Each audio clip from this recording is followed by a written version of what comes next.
To me, the Casemiro I signing 100% is kind disagree of with that. No, that's fine. That's fine. This But is to me, the Casemiro who has signing, been in that Real Madrid squad that has bossed Europe exactly, for and that's years my on point. end. That's my point. He's a very good player, but you signed him after the years on end, and now he's on the wrong side of 30. But he did and you're excellently giving last season. One season out of a 4-year contract. With this contract Let's at see age what 40, happens it's like this when season. okay, Arsenal give Aubameyang that crazy contract. Yeah, the first year you look good on it, but when you're giving a player over 30 a 4-year contract, This man is worlds apart from the players you're mentioning, Lukaku, Adebayo, it worlds doesn't apart. I mean, if you watch these first 2 games, like having watched, I know you said that you think Tottenham won that game, but having watched you guys play against Wolves, and then having watched the Wolves game, I'm not surprised Tottenham did that here. And I don't know if that's because of how good Tottenham are, because Wolves aren't really a good side either. So I think right now.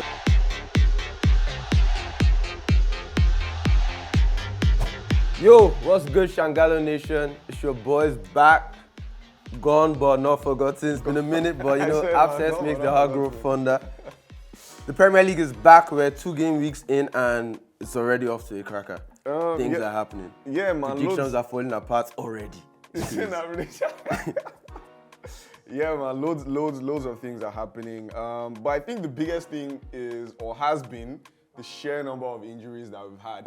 I think we're going to talk about that, but like first off, let's preview some of the games that we're having this weekend, and then tie that into what we've seen in game week 1 and game week 2 so far. All right, let's go. So this weekend, the first game of the weekend is on a Friday actually, and it's Chelsea versus Luton. It's been tricky for Luton. Their home ground isn't ready to start of the season, so they played less games than their opposition for those reasons. But now they have a big game. These are the type of games they came to the Premier League to play. Away days at Chelsea. How do you think they're going to fare? They're going to. Then I don't expect them to win, but I feel like Chelsea themselves don't really have their act together, right? They haven't really shown that things are clicking for them on that Poch. And game week 2, I didn't expect that result that I saw, from Chelsea. But of course, this is Chelsea at home. I'm tipping them to win, but by a narrow, maybe a narrow one goal lead.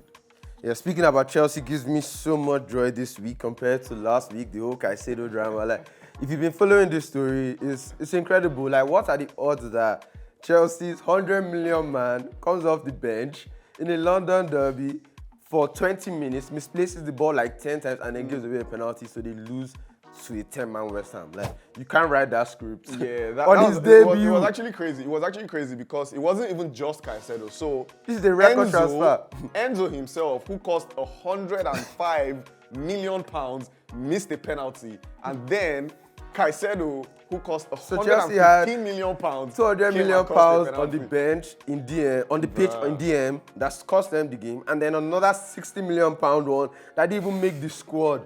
This squad planning is one of the craziest things I've ever seen, and seeing them lose that match, it filled me with joy. As in, ignited the hater bone in me. But the hater bone in me came out to shine. It was actually very embarrassing. But for me, I feel like I'll still give Poch time. You know how much how highly I rate Mauricio Pochettino. I feel like he's going to get something. He's going to get it right with this team, but it will definitely take some time. Yeah, I definitely agree with you that Pochettino is a top manager, probably one of the best managers in the league. We saw it there at Southampton, with their Tottenham.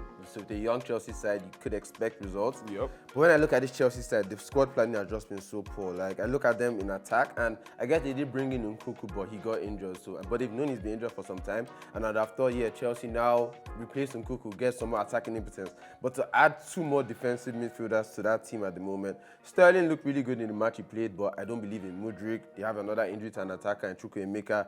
Nico Jackson hasn't scored, yes. He looks very lively. He looks like he's running the channel, but if he's going to be a goal scorer, I'm not sure about that either. And I think they're going to need goals if they're going to make the top for this season. mean, I honestly wouldn't blame Chelsea for getting defensive midfielders in the fray, because when you lose a player like N'Golo Kante, you definitely have to cover up for that, right? So I wouldn't blame them for doing that. And I would also expect that, with the attacking talent that they'd signed over the past, over last season, right? With Sterling, with Mudryk, you would expect that, okay, this is the second season. This is the second season. You just naturally expect. If you have stocks in Mudryk, sell them. If it pans out, it pans out. If it doesn't, it doesn't. But you would naturally just expect that this is the second season. You would expect to start to see returns for your money from players like Mudryk. This is his second season in the league. He doesn't have any excuse to not deliver now. That's what they would have said about Sancho and Co. But if you just can't hack it, then you so just I can't. might be early, but looking at Mudryk, He doesn't look like it. Like, it looks like probably the worst use of 100M so far in Premier League. Like, did you see the chance he missed against West Ham? That they crossed him the ball and he sent it back to the person that crossed the ball. He had all the time in the day. He watched that ball come out of this guy and then did that with it. So, Mudryk, since he signed for Chelsea, he's looked good for the 15 minutes he came off the bench against Liverpool, against the 37-year-old right back in James Milner. Obviously, he ran him ragged, and that's the only time Mudryk has looked good. So, I'll keep an eye on that for Chelsea. But other fixtures coming up. On Saturday, we have Tottenham against Bournemouth, and I think Tottenham have impressed me. I don't know, you might not be too... No, that's the thing, because I called it at the start of the season, because I did watch one or two of their preseason games, and I saw the way Ange wants them to play, and I felt it was interesting, right? But I didn't expect, or don't let me say it, I'm not expecting them to crash, get crashed to top 4 this season, right? I would expect that over time, over the course of the season, over the course of this season and next season, Ange would get, more reinforcement in the squad and then get the squad to really understand his philosophy and the way he wants them to play. Yeah. But so far, it's looking good. They got a very big victory against Manchester United. They did not do well in that very first game. So I just wanted to go on to that victory and tie it into. So United are playing Forest this weekend. Yep. We would assume United should win that game. Forest do look good. Taiwanese is still bagging.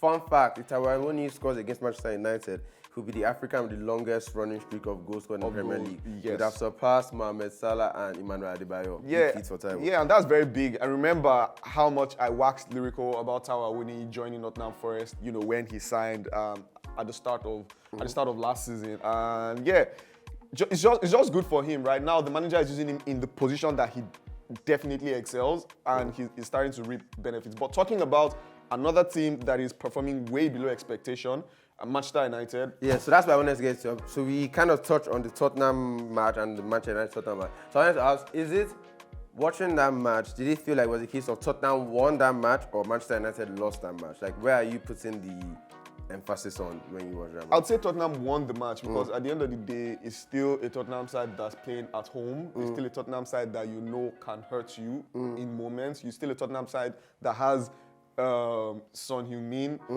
and really interesting, players. Bissouma is a beast on his day, right? He's back. And he seems to be back. Right? That's who Caicedo replaced, and now when you look at the amount they spent on Bissouma compared to Caicedo, it's actually crazy that 70 million was between both those players. Exactly. That doesn't like 70 million difference. Exactly.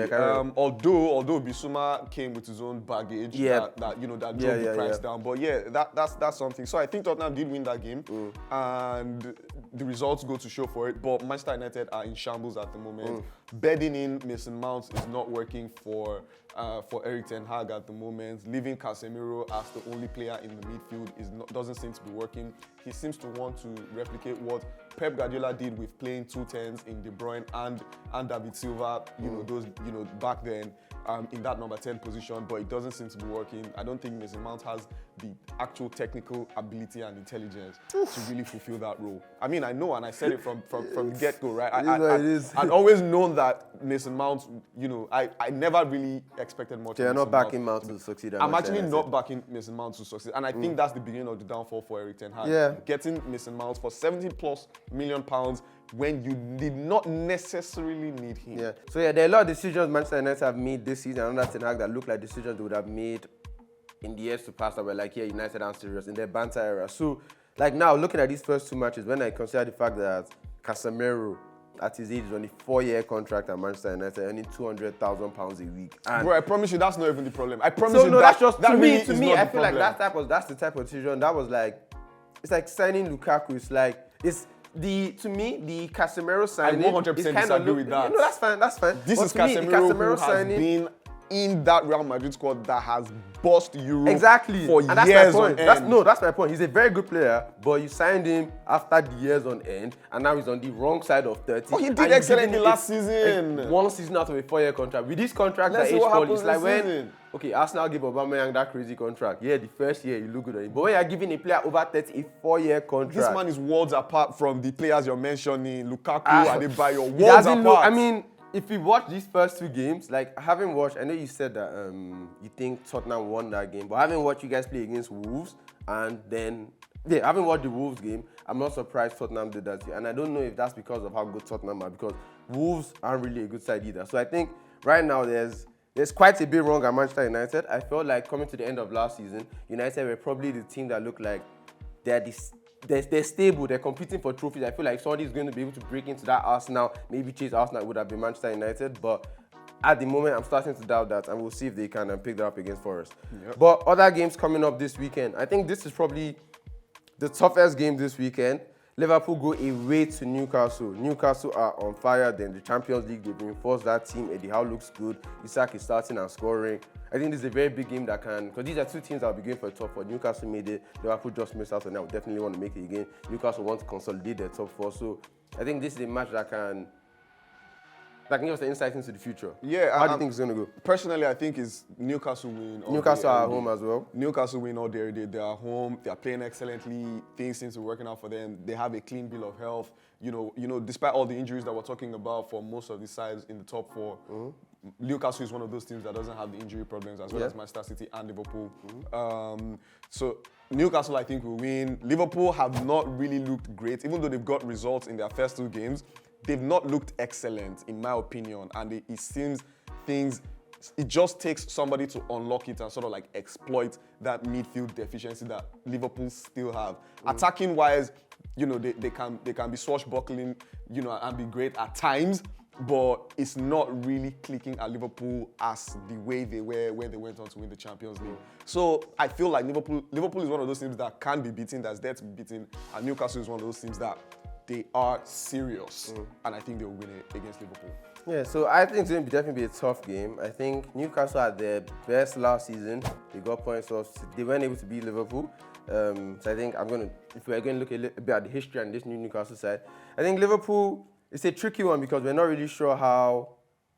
It's still a bit of the unknown, this midfield. So, like, we have good players. I think you said we haven't addressed the midfield, but we've actually signed 3 midfielders and we have 3 starters now. How Endo fits in, we don't really know about that. But I think in McAllister and Szoboszlai, I think we've got 2 of the better midfielders in the league.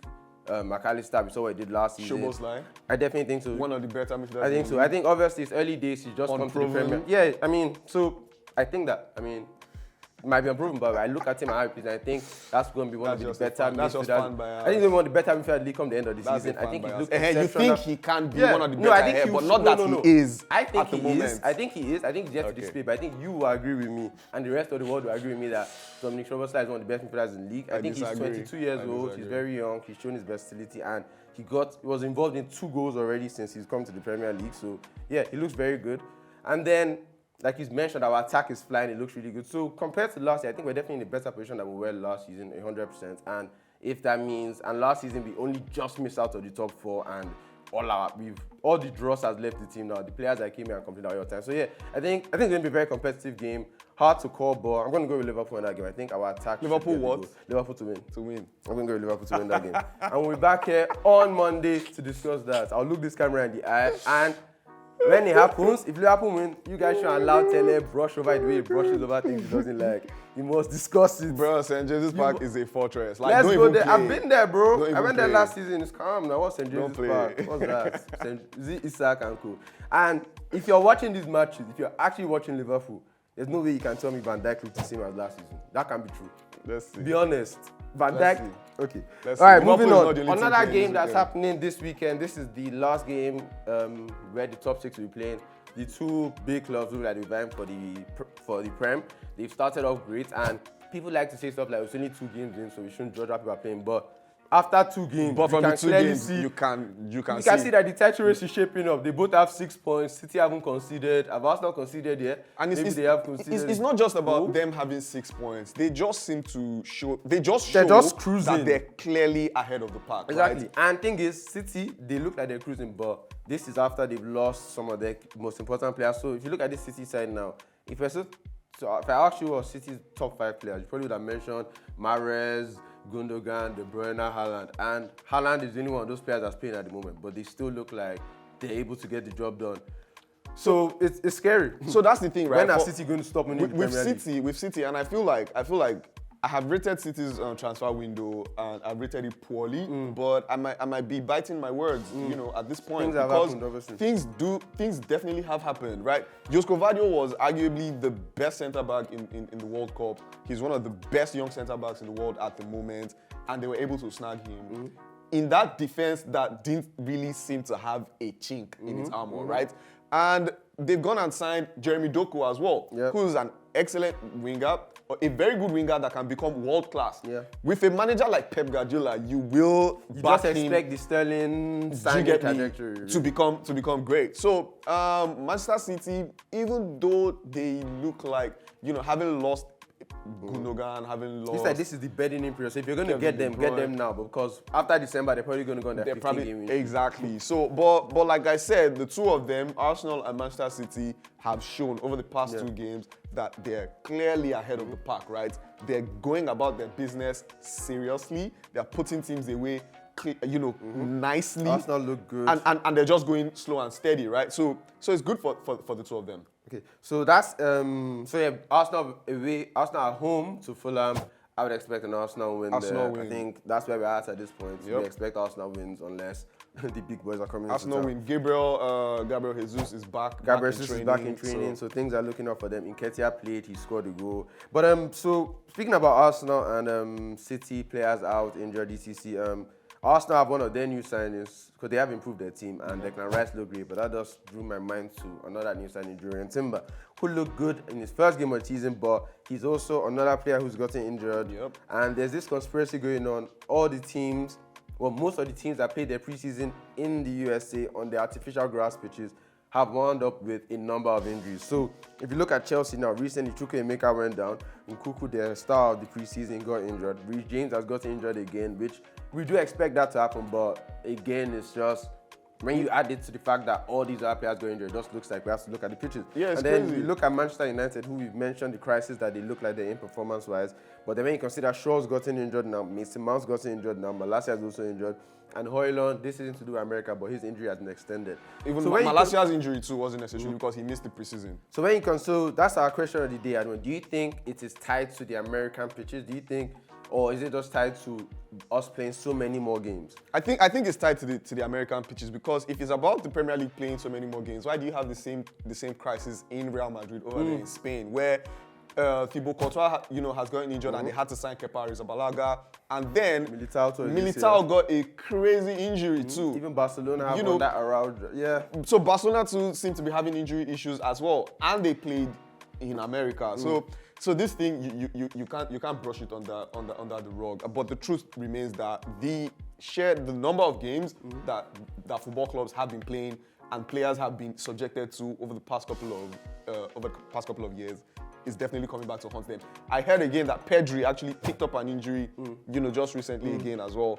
That's a young player who you would expect to have a clean bill of health. He's young. He should be able to, survive and go, without injuries. He's a small boy, really. Yeah. You don't expect to be seeing, recurring injuries from these kinds of players. So it definitely is that conspiracy theory. I feel like. And then you touch on something I just want to touch on quickly before we wrap up. This is another thing we've noticed in the Premier League this season. I'm sure you've all noticed it watching.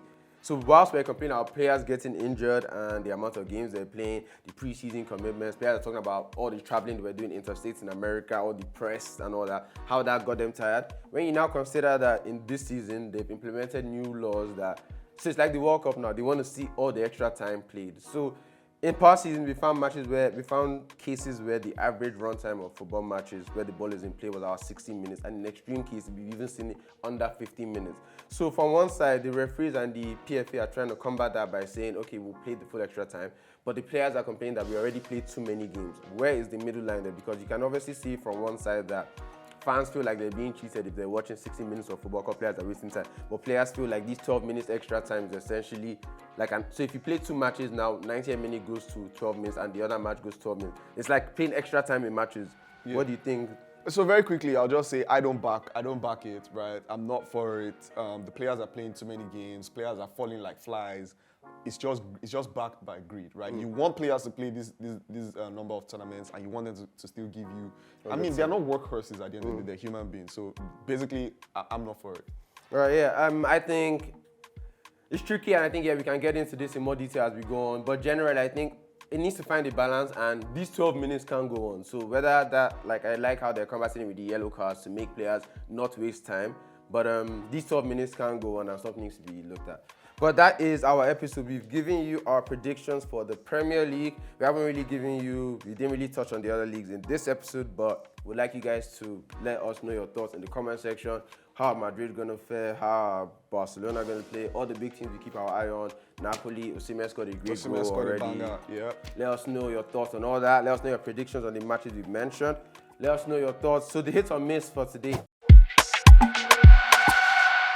is on this yellow card discussion. Do you think it is the right approach? The extra time, the yellow cards, hit or miss? Let us know in little comments as well. And our question of the day is, do you think the injuries in the Premier League and around world football is tied to preseason or a little bit of conspiracy theory? Do you think it's tied to to these teams playing on the artificial turf in America? Let us know your thoughts in the comment section. Like, share, subscribe, send it to your friends, and get involved in the conversation. Keep your eyes peeled for the next episode. Right. Safe. Peace.